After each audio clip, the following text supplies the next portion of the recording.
Some island residents are ready to urge City Council to prioritize the building of sidewalks and bike lanes along Whitecap on the island. This after a 68-year-old man was hit and critically injured by a pickup truck. It happened just before 8 this morning. Police and medics rushed to the scene and found the man with life-threatening injuries and his bike in pieces.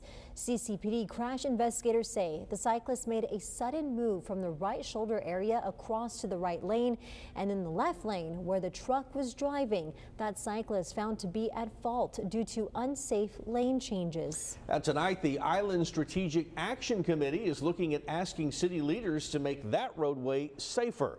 Our Michael Gibson is here now with details. Michael? Most of the island residents we spoke with today say there definitely needs to be improvements made to Whitecap.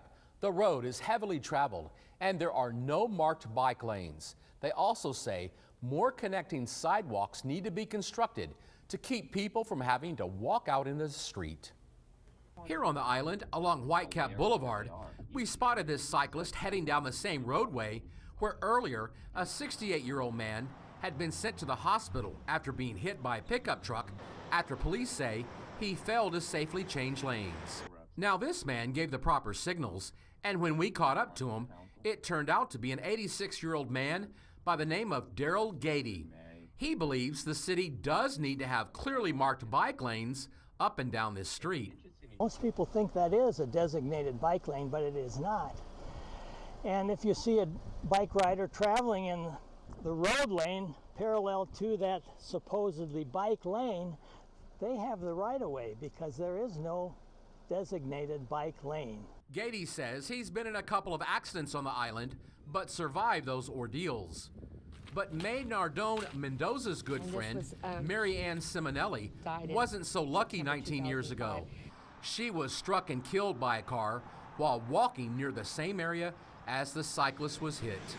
September of 2005 was Mary Ann, and here we are October of 2024, 19 years later, and it's the same problem, and we really need it on both sides. She was happy to hear that sidewalks and bike lanes up and down Whitecap may soon become a reality as a result of this latest accident. The Island Strategic Action Committee is looking at urging the city to make the improvements now, according to Dr. Brian Gully, a member of that city advisory group. I think that the rest of the members of ISAC will be very much in favor with passing some type of resolution asking or recommending to the city to take this particular part of the island development plan and move it up in priority. We're working with our, police department. Whenever there's accidents, we engage with them with the findings and then develop, like I said, try to develop solutions and then advocate, for future funding.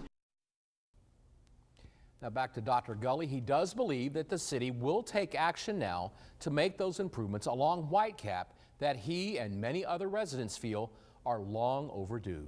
Leslie, Mike?